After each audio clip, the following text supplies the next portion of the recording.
debate do Marx, do Engels, do Lenin, do Gramsci, do Trotsky, sobre os sindicatos, tem um debate importante entre eles. Todos eles vão dizer: o sindicato é importante porque garante direitos,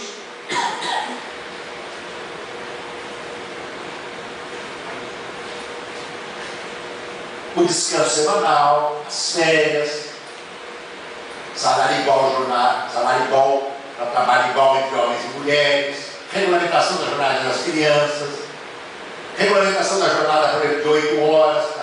Essa luta foi nos Estados Unidos, contra jornadas de 9, 10, 11, 12, 13, 14 horas de trabalho. Na Revolução Industrial, eu disse aqui que chegava a 17, 18 horas de trabalho. Há mulheres e homens bolivianos, peruanos trabalhando na Grande São Paulo, no centro de São Paulo, na indústria têxtil, 17 horas por dia de trabalho. Há trabalhadores do campo trabalhando, por exemplo, no corte da agroindústria da cana-de-açúcar, trabalhando em jornadas de trabalho que são intensas, cortando 16, 17, 18 toneladas de cana por dia. Vocês imaginem um trabalhador ou uma trabalhadora cortando 10, 11, 12, 13, 14, 15, 16, 17, 18 toneladas de cana para que deixa o Lula doidão, né? O Lula adora o etanol. Deve ser por outros motivos.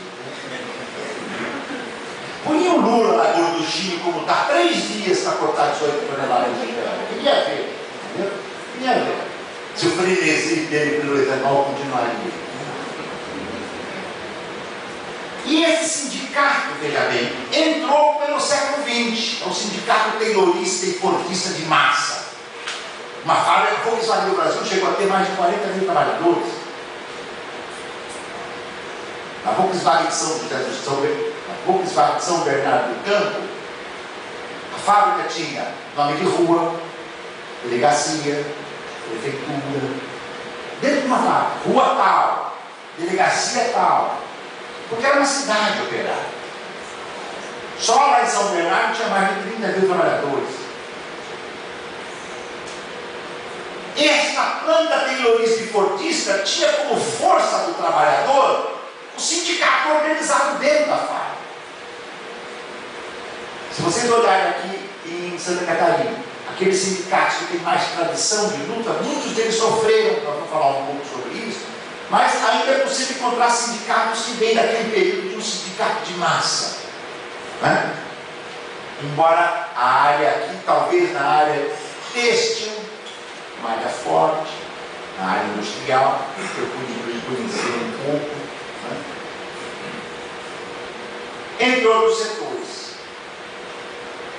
Mas, a partir dos anos 70, 1972, 73, 74, o capitalismo sofreu uma crise muito profunda.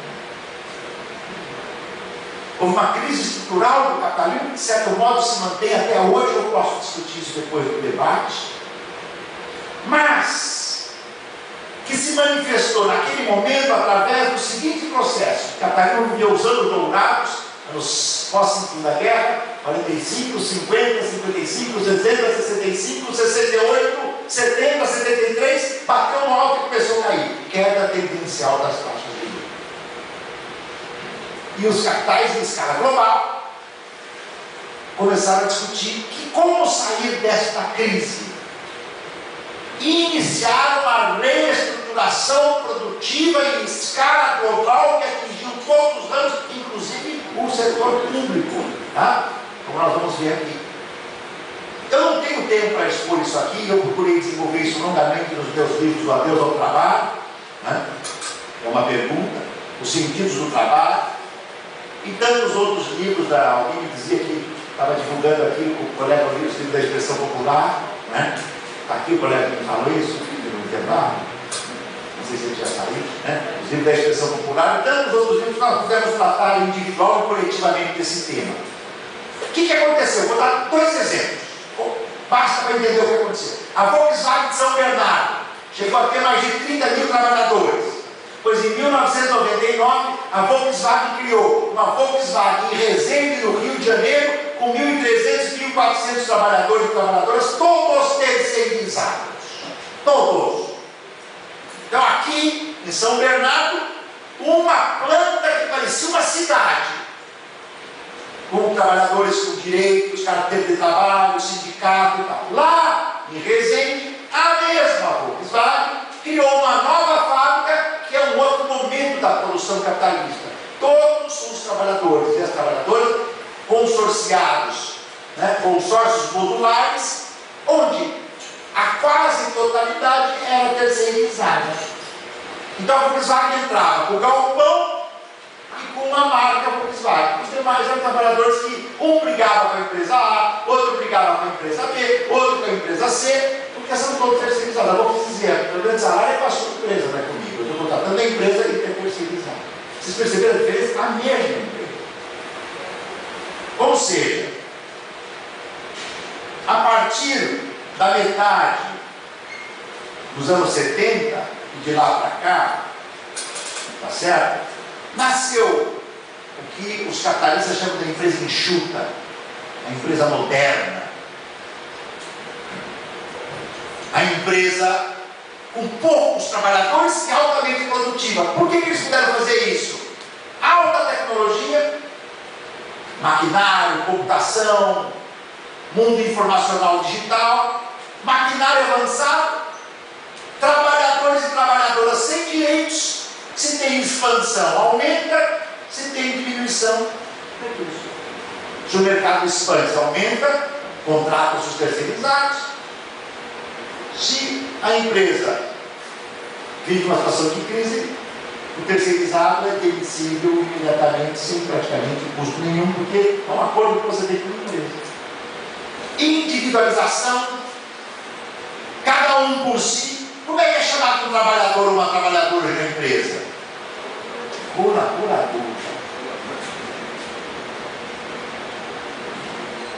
Eu me pergunto, puxa vida, é o único lugar do mundo onde o colaborador é o primeiro que leva uma fubecada, não tem na primeira vez. Eu não conheço, eu pesquiso o mundo do trabalho há mais desde meados de 70. Eu não conheço uma empresa que na primeira crise demitiu toda a sua direção, toda a sua presidência, todos os seus gestores para preservar os trabalhadores. Não conheço uma empresa. É sempre os colaboradores que se ferram, e as colaboradoras. Colaborador, parceiro. Eu já escrevi várias vezes, então eu vou escrever um artigo no proximamente, eu tenho o seguinte: palavras, vírgula, palavras, etc. Empregabilidade, sustentabilidade, parceria, qualidade total, plano, todas elas têm um termo que é a expressão da razão inversa do seu significado. Sacaram? Repito, todas elas têm uma terminologia que está na razão inversa do seu significado. A sustentabilidade é para manter uma sociedade insustentável. Veja a descrição ambiental. A qualidade é para manter um produto que dura menos. Bom, mas se eu for olhar o Aurélio, o Wise, eu vejo qualidade significa produtos longevos, de longa duração. Quanto tempo dura um automóvel hoje? Um computador? Uma máquina de lavar roupa? Um celular? Minha filha falou: pai, o teu celular se prepara, porque ele vai morrer. Como assim? Tem que parar. Como eu estou direitinho, não deixo ele cair, eu faço um esforço danado quando ele toca para não jogar ele no chão, não pisar em cima, não é. Hoje, se nós estamos arrumando um computador, nós compramos há 6 meses. Você tem um problema no computador, você tem que trocar uma peça, você vai comprar um computador novo, você não vai comprar um computador, aquela peça, vai pagar $800 para aquela peça, vai falar, por 900 você compra um computador novo e dá piruleta, o seu não dá. Ah, então piruleta. Qualidade, eu já escrevi isso muitas vezes, a qualidade é involucral, é fenômeno. Essas mudanças foram muito profundas. Vocês imaginam que tinha 40 mil, hoje tem 16, 15 mil. Nós tínhamos 1 milhão de bancários, hoje temos 400 mil. Ampliamos um pouco mais, se vamos falarmos, porque tem uma massa, atenção, tem uma massa de trabalhadores e trabalhadoras que são invisíveis, que nós não vemos, mas eles existem. Sabe quantos são os trabalhadores que devem pagar aqui no Brasil? Mais de 1 milhão. Mulheres, 70% a 80% desse produto é feminino. Não tem um dia que a gente não tem um inferno de receber um telefonema de uma trabalhadora dessa nos querendo vender alguma coisa.